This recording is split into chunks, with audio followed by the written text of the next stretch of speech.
জনগণের আস্থা অর্জন করতে পারি এবং দল যদি ভাবে যে না সাবরিনার সে যোগ্যতা আছে, সাবরিনার প্রতি জনগণের ভরসা আছে, তাহলে ইনশাল্লাহ একটা সময় আমি সবসময় জাতীয়তাবাদী আদর্শকে ধারণ করেছি এবং পারিবারিকভাবে আমার দাদি চাচা সবাই বিএনপির এমপি ছিলেন যেহেতু এবং আমার আব্বা আম্মা মানে সেই একই আদর্শ ধারণ করেন এবং এজন্য কিন্তু আমরা অনেক ধরনের বৈষম্যেরও শিকার হয়েছি। আমার আব্বা অত্যন্ত সৎ অফিসার হওয়া সত্ত্বেও তার এক্সটেনশন হয়নি, মানে আওয়ামী লীগের আমলে কোনো সুবিধা বা কোনো কিছুই না, কোনো ভালো মন্ত্রণালয়ের পোস্টিং কিছু না, কারণ হচ্ছে যে পদোন্নতি, তারপরে হচ্ছে চাকরি, মানে সকল ক্ষেত্রে কিন্তু তখন একটা বৈষম্যের একটা ব্যাপার ছিল। তা আমরা বৈষম্যের শিকার হয়েছি। আমি যাদেরকে পরীক্ষা নিয়েছি as a registrar of cardiac surgery, আমি ক্লাস নিয়েছি, তারা পাশ করার পরে আমার উপরে চলে গেছে। তারা ক্যাডার সার্ভিসে আমার জুনিয়র, তারা পাশ করার ক্ষেত্রে এমএস করার ক্ষেত্রে আমার জুনিয়র, কিন্তু তারা পদোন্নতি পেয়ে আমার উপরে চলে গেছে। তো যাই হোক, অনেক বৈষম্যের শিকার হয়েছি, তবে ইনশাল্লাহ একদিন সুদিন তো আসবেই, কারণ আল্লাহ সবাইকেই একটা সময় তার পুরস্কারটা দেন।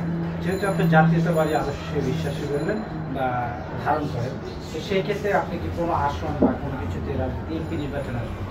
আচ্ছা, আমি যদি সরকারি চাকরিতে ছিলাম আমি কিন্তু সক্রিয় রাজনীতি করিনি, এখন যেমন আমি সক্রিয়ভাবে রাজনীতি করেছি, কিন্তু 17 বছর যারা দমন নিপীড়ন হামলা মামলার শিকার হয়ে একটা আদর্শকে ধরে রেখেছে, কাজ করে গেছে, এখন তো তাদের দিন। আমি মাত্র এসে একেবারে আসন পেয়ে যাব বা আসনের জন্য আমি এক্সপেক্ট করব, আমি কিন্তু ওরকম না।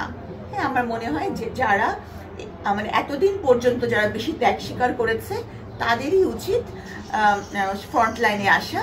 আমরা এখন কাজ করব। নির্দিষ্ট কোনো আসন নিয়ে কি আপনি কাজ করছেন? এই মুহূর্তে আমি নির্দিষ্ট আসলে না, আমি সার্বিক ভাবে কাজ করার করেছি। আমি হচ্ছে জিসাসের যুগ্ম সাধারণ সম্পাদক, আমি সেভাবে কাজ করছি। আর আমি চাই যে আমি যে সার্ভিসটা রেন্ডার করতে পারি, যেমন হচ্ছে বিভিন্ন জায়গায় রোগী দেখা, আমার প্ল্যাটফর্ম থেকে, জিসাসের প্ল্যাটফর্ম থেকে সেসব জায়গায় সার্ভিস দেওয়া, এই কাজগুলো আমি বিনামূল্যে ওষুধ বিতরণ, এই কাজগুলো আমি করছি। কারণ যে যার ক্যালিবার অনুযায়ী দলীয় প্ল্যাটফর্ম থেকে জনগণের স্বার্থেই তো কাজ করবে, তো আমি এভাবেই ভেবেছি। বিএনপির স্থায়ী কমিটি যারা নীতি নির্ধারক আছে, তাদের কারোর সাথে কি আসলে আপনার রাজনৈতিকভাবে কি কোনো সাক্ষাৎ হয়েছে? আসলে রাজনৈতিক আদর্শকে ধারণ করার জন্য কারো পারমিশন লাগে না। আমি কোনো পদ পাই পদ না পাই, আমি কিন্তু এই আদর্শকে ধারণ করেই কাজ করে যাব, প্রত্যেকটা মানুষই তাই। হ্যাঁ, এবং আমার এমন না যে আমি খুব পদ পাওয়ার জন্য খুব উৎসাহী।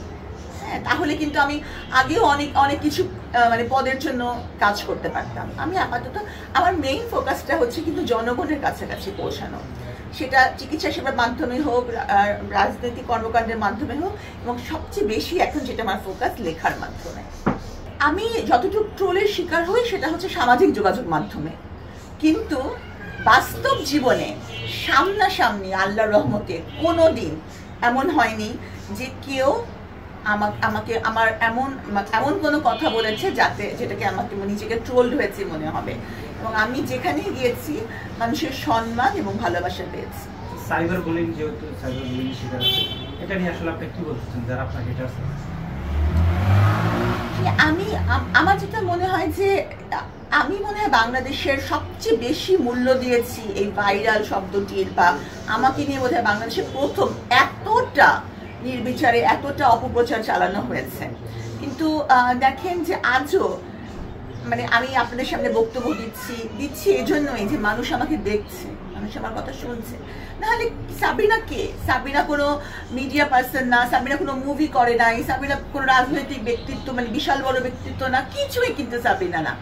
তারপরেও আমি এই যে আপনাদের সামনে হাজির হই বা মানুষ আমাকে দেখে, আমি মনে করি এটা পুরো কৃতিত্বটা হচ্ছে মানুষ আমাকে ভালোবাসে। অ্যাটলিস্ট মানুষ আমার এই যে ঘুরে দাঁড়ানো, মানুষ আমার যুদ্ধটা দেখে।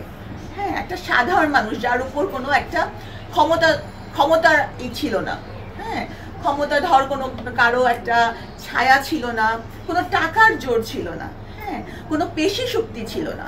তারপরেও কিন্তু আমি ঘুরে দাঁড়িয়ে যেদিন বের হয়েছি সেদিন থেকে আমি বলছি যে আমি নির্দোষ, আমার সাথে অন্যায় হয়েছে। তো এটাই আমার মনে হয় যে জনগণ পাশে ছিল দেখেই পেরেছি। আচ্ছা, এখন আপনি নিজেকে কিভাবে পরিচয় দিতে স্বাচ্ছন্দ্য? সবচেয়ে বড় পরিচয় আমি বন্দিনী, যে নিরপরাধ হওয়া সত্ত্বেও 3টি বছর জেল কেটেছি। এর চেয়ে বড় পরিচয় আমার কিচ্ছু না এখন, এবং এই পরিচয় আমার শক্তি। এই শক্তিকে নিয়ে আমি এগিয়ে যাব এবং মানুষের মন জয় করব। যদি অফার আসে যে আপনি এমপি ইলেকশন করেন, তাহলে কোন আসন থেকে করবেন বা জনগণের জন্য কি করবেন, কি প্রত্যাশা আছে, দেশের জন্য কি করার ইচ্ছা? আমাদের তারুণ্যের অহংকার তারেক জিয়া তো উনি তো 31 দফা দিয়েছেন। এখন আমাদের প্রত্যেকটা লেভেলে যারা যে লেভেলে নেতা আছেন, কর্মী আছেন, সবার মূল ফোকাস হচ্ছে কিন্তু ওই 31 দফা। যে যার অবস্থান থেকে 31 দফা বাস্তবায়নের চেষ্টা করবে, এটাই। আমিও ঠিক একই।